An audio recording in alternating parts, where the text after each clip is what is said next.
কিভাবে যে দিনটা চলে গেল, আজকে একটা দারুণ ব্যস্তময় সময় পার করলাম। কিন্তু সংসারী মেয়েগুলো মনে হয় এমনই হয়, তাই না? সংসারে কি করবে এই কথা ভাবতে ভাবতেই তাদের দিন শেষ। আসসালামু আলাইকুম এভরিওয়ান, কেমন আছেন সবাই? আশা করি সবাই ভালো আছেন, সুস্থ আছেন।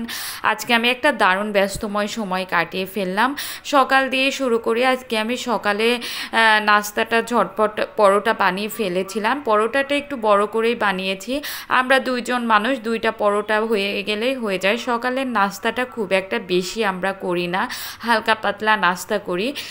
সেজন্য একটা পরোটাতেই আমাদের হয়ে যায়। একটা পরোটা আর সঙ্গে ডিম পোস্ট হলে তো আর কোনো কথাই নেই। আর পরে যদি এক কাপ চা থাকে তাহলে তো বাহ, আর কোনো কিছু লাগেই না। এই তো পরোটাটা আমার বানানো হয়ে গিয়েছে। এখন আমি ডিমটা পোস্ট করে নিচ্ছি। দুজনের জন্য দুইটা ডিম পোস্ট করে নিলাম। এইটা দিয়েই আমাদের সকালের নাস্তা হয়ে যাবে। এই তো আমার ডিম পোস্ট করা কিন্তু হয়ে গিয়েছে। তারপরেই বাসায় দেখছি, ফ্রি স্কুলে দেখছি কোনো বাজার নেই। মাসের যে বাজারটা না, ওটা শেষ হয়ে গিয়েছে। আমরা তিনজন মিলে বাজারে চলে আসলাম। যেখানেই যাই সবসময় আমরা তিনজন। এই তো মশলার বাজারে এসে দেখছি, মশলার বাজারে তো আগুন। সব কিছু কোরবানির ঈদের গন্ধ পেয়ে সব কিছুর দাম বেড়ে গিয়েছে। আমার মেয়ে তো দোকানদারদের টাকা সেই দেবে যাই কিনি। তারপরে টুকিটাকি কিছু কিনে মাছের বাজারে চলে আসলাম। আমি পুকুরের মাছ খাই না, ছোটোবেলা থেকেই কেন জানি। কিছু পাবদা মাছ কিনে নিলাম। অল্প করেই বাজারটা করে নিব, কারণ সামনে ঈদ, আবার ঈদের বাজার করে নিতে হবে। কিছু মাছ কিনে নিলাম, তারপরে বাজারে আসবো। আর মাংস না কিনলেই না, ভেবেছিলাম মাংস কিছু নিব না আজকে, তারপরেও কেন জানি মাংসটা টানে। সেজন্য আবার কিছু একটু অল্প করে মাংস নিয়ে নিলাম। একটু মুরগি নিয়ে নিলাম দু একটা। এই ঈদ তো না কিনলেই না। এই মুরগিটা দেখে আমার খুব ভালো লাগলো, তাই একটু ভিডিও করে নিলাম। এখন এই তো বাজার কি কি বাজার নিয়ে এসেছি সেটা আপনাদের মাঝে শেয়ার করি। আমি মুরগি, মাংস, মাছ সবই অল্প অল্প করে নিয়ে নিয়েছি। সামনে ঈদ, আবার তো বাজার করাই লাগবে। এই তো বাজার শেষ, এখন আমি রান্নার কাছে চলে আসলাম।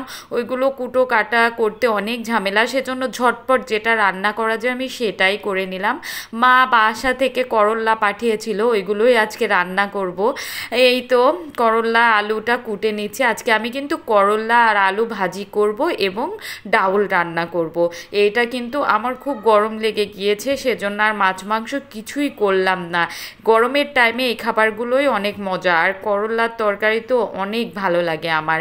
এই জন্য এই দেখেন, আমি ডাউলের জন্য রসুন কুটে নিয়েছি, মরিচ, পেঁয়াজ একবারে কুটে নিয়ে রান্নার কাছে চলে আসলাম। আমি প্রথমে করলা ভাজিটা করে নিব, এই জন্য আমি পেঁয়াজ মরিচ দিয়ে একটু নরম হয়ে আসার পরে করলা ভাজিটা দিয়ে দিব। করল্লা যেন তিতো না হয়, তার জন্য আপনাদের কাছে একটা টিপস আমি শেয়ার করতে পারি। এইটা সব সময় লো হিটে করবেন, আর পেঁয়াজের পরিমাণটা একটু বেশি দিলে কিন্তু করল্লাটা তেতো লাগবে না। আমি পরিমাণ মতো লবণ এবং হলুদ দিয়ে দিলাম। এবং আর একটা হচ্ছে, বেশি নাড়াচাড়া করা যাবে না। বেশি না, আপনাদের মনে হতে পারে আমি একটু স্পিড দিয়ে দিয়েছি, আমি বেশি নাড়াচাড়া করিনি। হালকা পাতলা নাড়াচাড়া করলেই হবে, আর ঢাকনা দিয়ে ঢেকে লো হিটে রান্না করে নিতে হবে। দেখুন আমার ভাজিটা কিন্তু হয়ে গিয়েছে, এখন আমি উঠে নিব। আর ডাউলটা কিন্তু আজকে আমি হাতে মাখিয়ে রান্না করব, সেজন্য সব মশলা দিয়ে দিয়েছি। এখানে আমি জিরা, একটু এলাচ, তারপর পেঁয়াজ, রসুন, মরিচ আর তেল দিয়ে হাতে মাখিয়ে নিলে সব থেকে ভালো হয়, কিন্তু আমি হাতে মাখিয়ে নিচ্ছি না। আমি একটা খুন্তি দিয়ে ভালোভাবে নেড়ে গরম পানি পরিমাণ মতো দিয়ে দিলাম। যারা মেসে থাকেন কিংবা যারা ঝটপট রান্না করতে চান, তারা এইভাবে ডাউলটা রান্না করে ফেলতে পারেন। সবগুলো উপকরণ দিয়ে তেল দিয়ে গরম পানি দিয়ে দিতে হবে, তারপরে সিদ্ধ হয়ে আসলে ঘুটে নিতে হবে। এইভাবে আমি যখন ঝটপট সময় হয় না, তখন এইভাবেই রান্না করি। দেখুন আমার ডাউলটা রান্না হয়ে গিয়েছে। আজ এ পর্যন্ত, সবাইকে আল্লাহ হাফেজ।